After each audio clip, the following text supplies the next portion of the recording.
नई सरकार की ताजपोशी को लेकर हलचल तेज। सरकार के स्वरूप को लेकर जारी है मंथन। कल होगी एनडीए संसदीय दल की बैठक। भाजपा के वरिष्ठ नेता अर्जुन मुंडा ने जताया भरोसा, स्थायी होगी मोदी सरकार, जनकल्याण के कार्यों को मिलेगा नया आयाम। मुख्यमंत्री चंपाई सोरेन ने कहा गठबंधन सरकारें देश की वास्तविकता। भाजपा प्रदेश मुख्यालय में नवनिर्वाचित सांसदों का हुआ स्वागत और अभिनंदन। बाबूलाल मरांडी ने कहा चुनाव नतीजों की होगी विस्तृत समीक्षा। बेहतर तैयारी से विधानसभा चुनाव में उतरेगी पार्टी। और राज्य में चिकित्सा सेवाओं का लगातार हो रहा है विस्तार। रांची रिम्स में केंद्रीकृत डायग्नोस्टिक्स हब की सुविधा जल्द। निदेशक ने कहा मरीजों की होगी सहूलियत।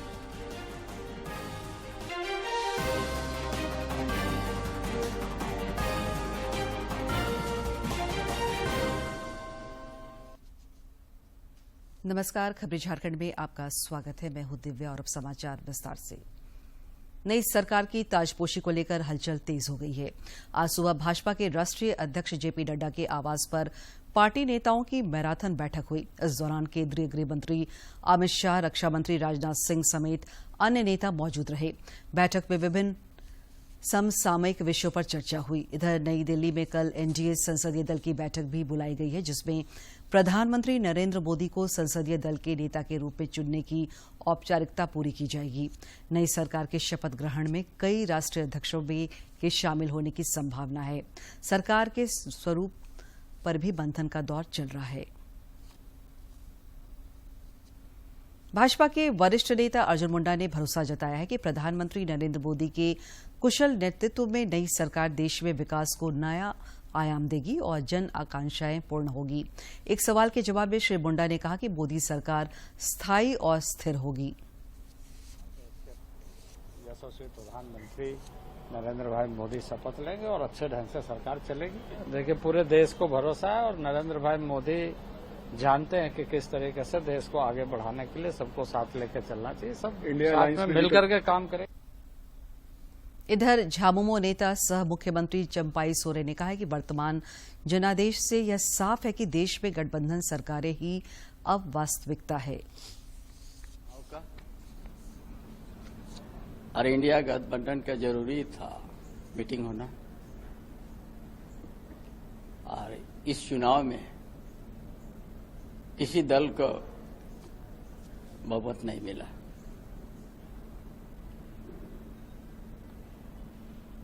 अब गठबंधन करके ही सरकार चलाना है।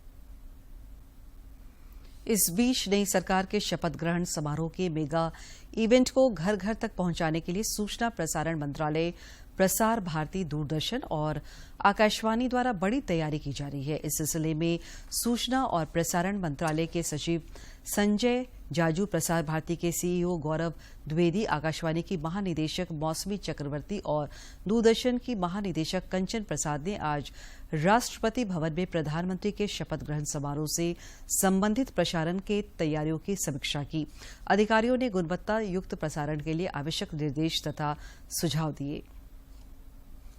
राज्य की 14 संसदीय क्षेत्रों में जीत का पताका लहराने वाले सांसदों का लगातार स्वागत और अभिनंदन हो रहा है। इस कड़ी में आज प्रदेश भाजपा मुख्यालय में भी सम्मान समारोह आयोजित हुआ। इस बार के आम चुनाव में भाजपा के 8 सांसदों को जनता ने संसद जाने का जनादेश दिया है। इन सांसदों के सम्मान में आज रांची स्थित भाजपा प्रदेश कार्यालय में अभिनंदन समारोह आयोजित हुआ। इस दौरान पार्टी के प्रदेश अध्यक्ष बाबूलाल मरांडी ने कहा कि जनादेश का पार्टी सम्मान करती है। तो हम हर क्षेत्र में हर प्रकार के कार्यकर्ता काम करते हैं, लेकिन जब हम समीक्षा करेंगे तो सारे कुछ देखेंगे कहाँ क्या हुआ, कहाँ क्या हुआ। एक सवाल के जवाब में उन्होंने माना कि पार्टी को आशातीत सफलता नहीं मिली, भाजपा इससे भी ज्यादा अच्छा प्रदर्शन कर सकती थी। पार्टी द्वारा चुनाव नतीजों की विस्तृत समीक्षा की जाएगी। सब लोग काम किए तो सब लोगों के साथ एक अभिनंदन समारोह। बाकी जो समीक्षा होगी तो वो लोकसभा स्तर पर होगी, जिला स्तर पर होगी या प्रदेश स्तर पर भी होगी। तो उस कमेटी के प्रदेश के कोर कमेटी है, प्रदेश के चुनाव संचालन समिति है, वो बैठेगी। श्री मरांडी ने कहा कि आगामी विधानसभा चुनाव में भाजपा और बेहतर तैयारी के साथ चुनावी मैदान में उतरेगी। अभी मेकअप करेंगे, 4 महीना समय है। और हम सब लोग काम में लग चुके हैं। तभी तो आप देख रहे हैं ना, दिल्ली जा रहे थे तब यहाँ बैठा है, और दिल्ली से भी जो लौटेंगे हमारे सांसद जो लड़े हैं और जीते हैं, सारे लोग फिर अपना अपना क्षेत्र में जाएंगे। अभिनंदन समारोह में भाजपा विधायक दल के नेता अमर बाउरी और लोकसभा चुनाव में पार्टी के प्रत्याशी तथा अन्य नेता मौजूद थे। रांची से असीम की रिपोर्ट। हजारीबाग लोकसभा सीट से नवनिर्वाचित सांसद मनीष जायसवाल का आज रामगढ़ जिले के विभिन्न जगहों पर भव्य स्वागत किया गया।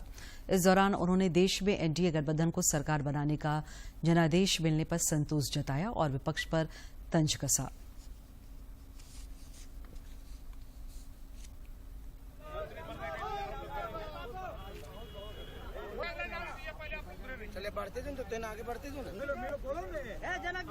तो जिस आशा और विश्वास के साथ लोगों ने मत दिया है एनडीए को, मुझे अपना सांसद चुना है, उस पर पूरा का पूरा खरा उतरने का प्रयास करेंगे। हम 90% लाना चाहते थे, 70 लेकर के आए, तो हम लोगों को जो हमने फिर भी पास किया, फर्स्ट डिवीजन से पास किया, लेकिन जो 99 सीट लेकर के आए हैं, फेल कर गए हैं, उनके खुशी का आलम आप देखिए। इधर हजारीबाग में कांग्रेस की पराजय के बाद पार्टी के अंदर घमासान मचा हुआ है। बरकागांव विधायक अंबा प्रसाद ने चुनाव प्रबंधन के जिम्मेदारों पर हार का ठिकरा फोड़ा है। उन्होंने कहा कि हजारीबाग संसदीय क्षेत्र में पार्टी के लिए जीत की राह आसान हो सकती थी, लेकिन यह उलझकर रह गई।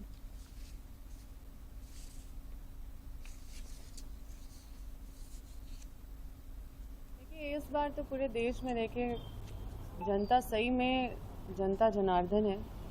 भगवान श्री कृष्ण की तरह इस तरह से जनादेश दिए इस बार के कोई भी दुखी नहीं है और कोई भी ज़्यादा खुश भी नहीं है।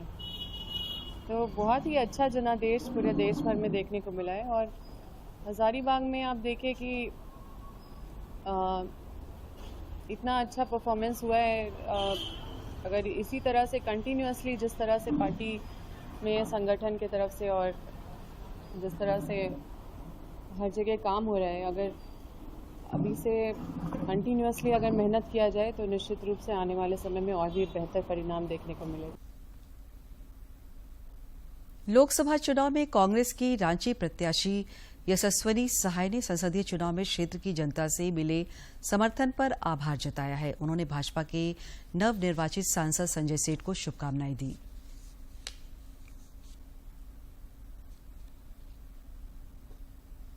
हम जितने लोगों से जुड़ पाए हैं, मैं उसके लिए बहुत ही ज़्यादा आभारी हूँ। बहुत सारे लोगों से जुड़ पाई हूँ, बहुत सारे लोगों से बात कर पाई हूँ, बहुत सारे लोगों का दिलों का दर्द समझ पाई हूँ, और उन्होंने जितना भरोसा दिखाया है, ये मैं समझती हूँ कि मेरे लिए बहुत ही ज़्यादा मेरे लिए बहुत बड़ी चीज़ है, जिसको मैं कभी नहीं भूलूंगी। और साथ ही में जैसे कि जो मुद्दे भी थे चुनाव में, उनको भी मैं आगे लेकर जाने वाली हूँ। और लोगों ने जो विश्वास मुझ पर जताया है, जो भरोसा दिखाया है, उसे भी मैं आगे लेकर जाऊंगी। रांची के नवनिर्वाचित भाजपा सांसद संजय सेठ ने अपनी जीत का श्रेय प्रधानमंत्री के विकासोन्मुख कार्यों और जनता के प्रेम भाव को दिया है। रांची में श्री सेठ ने हमारे समाचार संपादक से खास बातचीत की और रांची संसदीय क्षेत्र के विकास के संबंध में भावी योजनाओं और कार्यक्रमों से अवगत कराया। रांची की जनता ने सांसद चुना है, क्या कुछ इनके मन में है और किस तरीके से रांची को एक और स्मार्ट शहर के रूप में ये विकसित करेंगे, इनके मन में क्या कुछ योजनाएं हैं, क्योंकि अब जीत कर जा रहे हैं और उसके बाद संसद में जाकर शपथ भी लेंगे। तो किस तरीके से और अब क्या कुछ सोच है और किस तरीके से जनता ने आपको आशीर्वाद दिया? देखिए, सबसे पहले तो दूरदर्शन देखने वालों का मेरा बहुत जोहार, और दूरदर्शन के जितने दर्शक हैं, उन्होंने जो मेरे पे विश्वास जताया, उन विश्वास जताने वालों को मेरी तरफ से बहुत आभार, धन्यवाद। और वो विश्वास आप टूटने नहीं देंगे। पिछले 5 साल मैं सांसद रहा, 2 साल कोरोना, और कोरोना के पीरियड में भी हम सब लगातार नर सेवा नारायण सेवा के मंत्र को लेकर प्रधानमंत्री नरेंद्र मोदी जी के निर्देश के बाद सड़क पर रहे। और मेरा सौभाग्य रहा कि कोरोना काल में सैकड़ों हजारों लोगों की सेवा करने का। बाकी बचे 3 साल में रांची की तकदीर और तस्वीर बदलने का प्रयास किया। अब लोग देश भर में डाकखाने में जाके अकाउंट खुलवा रहे हैं कि 1 लाख रुपया आएगा। कहाँ से दोगे भाई 1 लाख रुपया? अब तो हम झारखंड की सरकार से अब हम भी शुरू कर रहे हैं कि जाओ, तुम्हारी यहाँ सरकार है, मुख्यमंत्री के यहाँ जाओ, मांगो 1 लाख रुपया, कि हमने गारंटी कार्ड दिया, दो 1-1 लाख रुपया। तुम्हारी यहाँ तुम्हारी राज्य देश में जहां जहां सरकार है 1-1 लाख रुपया बांटो महिलाओं को। ये सब गलत हुआ। आचार संहिता का धज्जियां उड़ी, झूठे वायदे हुए। एक तो कर भी नहीं सकते, लेकिन कला चुनाव आयोग को उससे कार्रवाई करनी चाहिए। और ऐसे वायदों जो लाखों लोग, करोड़ों लोगों को झूठे वायदे दिए, गारंटी कार्ड बांटा गया, अब वो लोग चक्कर लगा रहे। तो ये एक बार धोखा दे सकते हो जनता को। अब जनता तो आपको सबक सिखाई। अब यहाँ विधानसभा चुनाव होने वाले हैं, जनता बोले ला भैया 1-1 लाख रुपए कहाँ है, नहीं दोगे तो जनता सबक सिखाएगी। जनता सबक सिखाएगी। जिस तरीके से इस बार चुनाव में निगेटिव नैरेटिव सेट किया गया, उसको लेकर संजय सेठ जी थोड़े जो कह सकते हैं नाराज भी हैं और चुनाव आयोग को कार्रवाई करने के लिए आग्रह भी कर रहे हैं कि जिस तरह की चीजें हुई है वो अच्छी नहीं हुई। लेकिन उनके मन में एक चीज साफ है कि उन्होंने रांची की सेवा 5 साल तक बेहतरीन तरीके से की, कई सौगातें रांची को लेकर आए हैं और अगले 5 सालों में रांची को और भी बहुत कुछ देंगे। उसको लेकर उन्होंने एक जो हम कह सकते हैं बृहत जो है वो रोड मैप तैयार किया है और रांची को वर्ल्ड क्लास सिटी बनाने को लेकर भी वो तत्पर दिखाई देते हैं और अपनी बातचीत में भी उसकी झलक वो पेश करते हैं। अपने सहयोगी विकास के साथ मैं दिवाकर कुमार, दूरदर्शन समाचार, रांची। और देश में हर क्षेत्र में सुधारों की श्रृंखला शुरू हुई है, जिससे आम लोगों का जीवन सहूलियत भरा होता जा रहा है। कई कानूनों का सरलीकरण हुआ है, जिससे साल फीताशाही पर अंकुश लगा है। आपराधिक कानूनों में भी समयानुकूल बदलाव किया गया है ताकि सबको सुलभ तरीके से न्याय का हल मिल सके। इन नए कानूनों के तहत अब व्यभिचार, समलैंगिक यौन संबंध और आत्महत्या के प्रयास को अपराध नहीं माना जाएगा।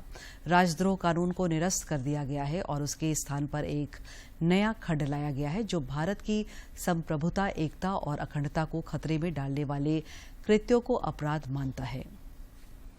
खूंटी के तपकरा थाना क्षेत्र से पीएलएफआई के 3 सक्रिय सदस्यों की गिरफ्तारी हुई है। पुलिस ने एक शख्स के साथ मारपीट का खुलासा करते हुए इन तीनों को धर दबोचा है। इन नक्सलियों के पास से कई चीजें बरामद की गई है। इन तीनों का आपराधिक इतिहास रहा है। इधर रांची के सुखदेवनगर थाना क्षेत्र से पुलिस ने 2 अपराधियों को गिरफ्तार किया है। ये दोनों बैंकों से पैसों की निकासी करने वाले लोगों को निशाना बनाया करते थे। पुलिस ने इनके पास से स्कूटी और अन्य चीजें बरामद की है। इन दोनों की गिरफ्तारी वाहन जांच के क्रम में हुई। राज्य में चिकित्सा सेवाओं का लगातार विस्तार हो रहा है। इस कड़ी में रांची रिम्स में मरीजों को जल्द ही केंद्रीकृत डायग्नोस्टिक हब की सुविधा जल्द ही मिलेगी। रिम्स के निदेशक डॉक्टर राजकुमार ने कहा कि संस्थान में यह सुविधा बहाल होने से मरीजों को काफी सहूलियत होगी और उन्हें जांच के लिए इधर उधर भटकने की आवश्यकता नहीं होगी। जहां सिंगल काउंटर पर सारे इन्वेस्टिगेशन ओपीडी के पेशेंट्स दे पाएंगे और उन्हीं काउंटर्स में अपनी रिपोर्ट भी ले पाएंगे। उसके बाद सैंपल कहाँ कलेक्ट होना है वहां भेजे जाएंगे। बार कोडिंग भी उन्हीं काउंटर्स पे हो जाएगी, रिपोर्ट्स भी उन्हीं काउंटर्स पे मिल जाएगी और कहाँ ब्लड सैंपल्स लेने हैं वो एरिया आइडेंटिफाई कर लिया गया है। कुछ मॉडिफिकेशन के साथ और करीब 3 करोड़ लागत से कुछ नई मशीनें खरीद के जल्द ही इन्वेस्टिगेशन को स्ट्रीमलाइन किया जाएगा। रेडियोलॉजी का हो चाहे ब्लड इन्वेस्टिगेशन हो, सारे के सारे सिंगल विंडो डीलिंग रहेगी और उसके साथ साथ एक ही जगह पे ब्लड का कलेक्शन होगा। टोकन सिस्टम डिस्प्ले किया जाएगा, वेटिंग एरिया में लोग बैठे रहेंगे। जिधर से भी जिसका नंबर आ जाएगा वो वहां से जाएगा। ऐसी व्यवस्था करने का हम सोच रहे हैं और उस पर तेजी से कार्य चल रहा है। जल्द ही टेंडर भी शुरू कर दिए जाएंगे। बिल्डिंग मॉडिफिकेशन के लिए इंजीनियर्स को बता दिया गया है। जल्दी ही मैं समझता हूँ वो काम भी शुरू करें। अंतर्राष्ट्रीय लेवल क्रॉसिंग दिवस पर धनबाद में विशेष जन जागरूकता कार्यक्रम आयोजित किया गया।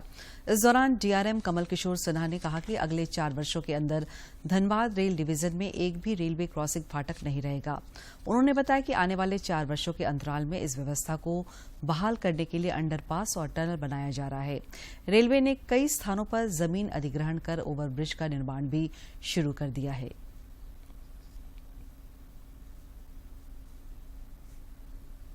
को जागरूक करने हेतु कई स्थानों पर नुक्कड़ नाटक का भी आयोजन किया जा रहा है, जिसमें एक आपने धनबाद स्टेशन पर देखा।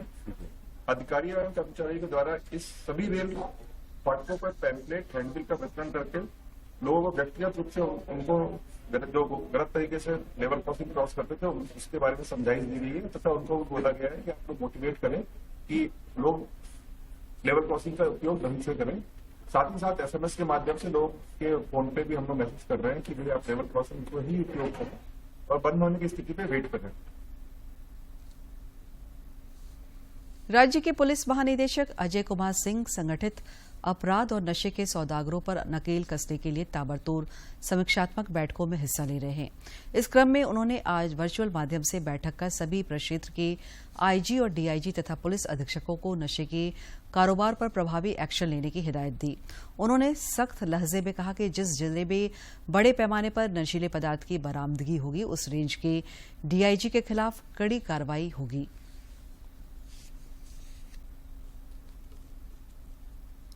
रांची में मादक पदार्थों की तस्करी के खिलाफ पुलिस प्रशासन पूरी मुस्तैदी से काम कर रही है। इस क्रम में रांची के उपायुक्त राहुल कुमार सिन्हा की अध्यक्षता में आज अहम बैठक हुई। इस दौरान उपायुक्त ने जिले के सभी स्कूल और कॉलेजों में मादक पदार्थों के दुरुपयोग पर प्रभावी तरीके से अंकुश लगाने के लिए अभियान चलाने की हिदायत दी। बैठक में वरीय पुलिस अधीक्षक चंदन कुमार सिन्हा और अन्य पुलिस तथा प्रशासनिक अधिकारी मौजूद थे। देश के 2 बड़े स्टॉक एक्सचेंज ने बुधवार को एक दिन में सबसे ज्यादा ऑर्डर और ट्रेड हैंडल कर नया विश्व रिकॉर्ड बनाया है। एनएसई के सीईओ आशीष कुमार चौहान ने सोशल मीडिया पर इस बात की जानकारी साझा की। देश की सबसे बड़ी एक्सचेंज ने वो कर दिखाया जो अभी तक दुनिया में कोई भी एक्सचेंज नहीं कर पाई है।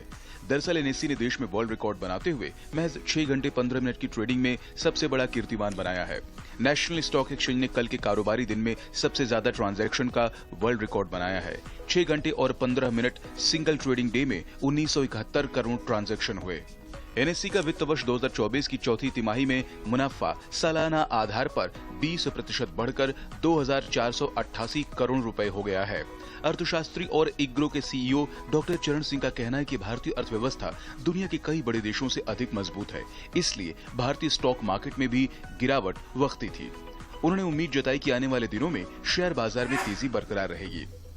The stock market should be good. And if you look at the foundation of the economy, which is strong and robust, if you look at the growth processes which have already started, are long lasting, capital expenditure is high, the economy should be doing well. Even the data released recently on gross fixed capital formation, which is investment, has a long-term implication. That's also very good. The gross fiscal deficit is also in a very good limit. Globally speaking, there is no country today in the world which compares with India. Our growth rate, our performance, our strength. The stock market should continue to be robust and there should not be a cause of worry. National stock exchange की स्थापना साल 1992 में की गई थी और इसका संचालन साल 1994 में शुरू हुआ। दिसंबर 2023 तक मार्केट कैप के हिसाब से एनएसई दुनिया का 6ठा सबसे बड़ा स्टॉक एक्सचेंज था। जनवरी 2024 में इसका और बॉम्बे स्टॉक एक्सचेंज का मार्केट कैप कुल $4.33 ट्रिलियन हो गया, जिससे भारत दुनिया भर में 4था सबसे बड़ा शेयर बाजार बन गया। Bureau report, DD news. और अब देखते हैं फटाफट अंदाज में जिलों की खबरें।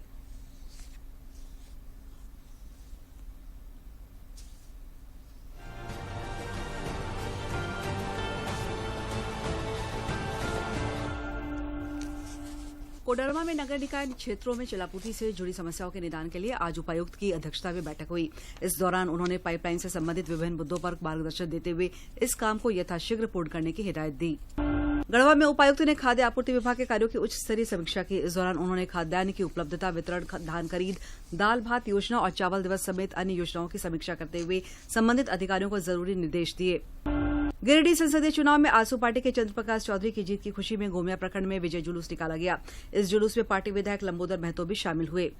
गढ़वा अंतर्गत मेराल प्रखंड के गोंदा में संध्या चौपाल का आयोजन हुआ। चौपाल में मंत्री मिथिलेश कुमार ठाकुर ने स्थानीय लोगों से संवाद किया और जन कल्याण की प्रतिबद्धता दोहराई। कड़ी धूप और भीषण गर्मी में ट्रैफिक पुलिस के जवानों को अत्यधिक परेशानी होती है। इस बात के मद्देनजर रखते हुए वरीय पुलिस अधीक्षक और ट्रैफिक पुलिस अधीक्षक की पहल पर जवानों को धूप चश्मा, ग्लूकोज, ORS तथा हॉट एंड कोल्ड बोतल उपलब्ध कराया गया। रांची के नवनिर्वाचित लोकसभा सांसद संजय सेठ ने आज रामगढ़ के रजरप्पा स्थित मां छिन्नमस्तिका मंदिर पहुंचकर मां के दर्शन और पूजन में हिस्सा लिया। इस दौरान उन्होंने देश की खुशहाली की कामना की। रांची और गढ़वा समेत राज्यभर में आज वट सावित्री पूजा को लेकर दिन भर वातावरण भक्तिमय बना रहा। कई राजनेताओं ने महिलाओं को इस अवसर पर बधाई और शुभकामनाएं दी। मंत्री मिथिलेश कुमार ठाकुर ने भी एक तस्वीर साझा कर मंगल कामना की है। सरायकेला में आंदोलनकारी स्वर्गीय गोलक बिहार बांझी की पुण्यतिथि बनाई गई। ईचागर विधायक सविता महतो ने उनकी प्रतिमा पर श्रद्धासुमन अर्पित कर उन्हें श्रद्धांजलि अर्पित की। भाजपा के पूर्व प्रदेश अध्यक्ष सह राज्यसभा सदस्य दीपक प्रकाश ने रांची के बनीटोला स्थित मां काली जगदम्बा मंदिर में शोभायात्रा तथा पड़ा पूजा में हिस्सा और देश तथा राज्य के विकास की मंगल कामना की।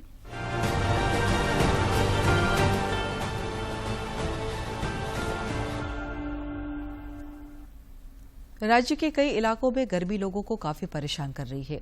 पलामू, गढ़वा और चतरा जैसे जिलों में आज हॉट और उमस भरा दिन रहा। कल राज्य के उत्तर, पश्चिम, मध्य, दक्षिणी और उससे सटे उत्तर पूर्वी हिस्सों में हीट वेव चलने की आशंका है, जिसके लिए येलो अलर्ट जारी किया गया है। 10 तक जो बारिश है उसमें थोड़ी कमी आती हुई दिखेगी और कहीं कहीं आपको हल्के से मध्यम दर्जे की बारिश देखने को मिलेगी। और जो अगर 7 तारीख की बात करें, 7 और 8 में तो राज्य के जो दक्षिणी भाग हैं और उससे सटे हुए मध्य भाग हैं, वहाँ पे आपको कुछ जगह पे गर्जन वज्रपात का हल्की बारिश देखने को मिल सकती है। और 9-10 में जो उत्तर पूर्वी जो संथाल का इलाका है, फिर रांची का इलाका है और दक्षिणी इलाके, वहाँ पे आपको हल्की बारिश देखने को मिल सकती है गर्जन वज्रपात के साथ में। चेतावनी की बात करें तो अभी कुल मिला के ये है कि थंडरस्टॉर्म लाइटनिंग के कारण में थोड़ी सी बारिश आपको देखने को मिलेगी। मोस्टली ये बारिश सेकेंड हाफ में ही होगी और उस समय गर्जन वज्रपात जैसी स्थिति भी थोड़ी बहुत बन सकती है। तेज हवा के झोंके भी चल सकते हैं, तो उसको लेके लोग सावधान रहें, पेड़ के नीचे ना रहें जब गर्जन वज्रपात की स्थिति हो। सुरक्षित स्थान पर आप शरण लें। और अगर उष्णलहर हीट वेव की बात करें तो उसको लेके भी लोगों से खास ख्याल रखने की हम उम्मीद करते हैं। अपने आप को हाइड्रेटेड रखें और जब तक बहुत जरूरी ना हो तो कल से जो 12 से 3 है वो समय में बाहर निकलने से बचें। और अब एक नजर डालते हैं प्रमुख शहरों के आज के तापमान पर। राजधानी रांची का अधिकतम तापमान 36.2 और न्यूनतम 25.9 डिग्री सेल्सियस रिकॉर्ड किया गया। जमशेदपुर का अधिकतम तापमान 39.4 और न्यूनतम 25.8 तथा डाल्टनगंज का अधिकतम तापमान 39.4 और न्यूनतम तापमान 27.5 डिग्री सेल्सियस रिकॉर्ड किया गया।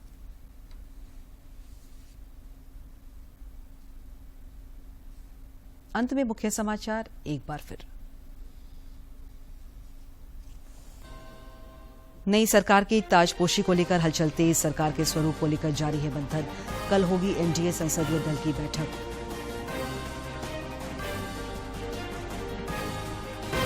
भाजपा के वरिष्ठ नेता अर्जुन मुंडा ने जताया भरोसा स्थायी होगी मोदी सरकार, जन कल्याण के कार्यों को मिलेगा नया आयाम।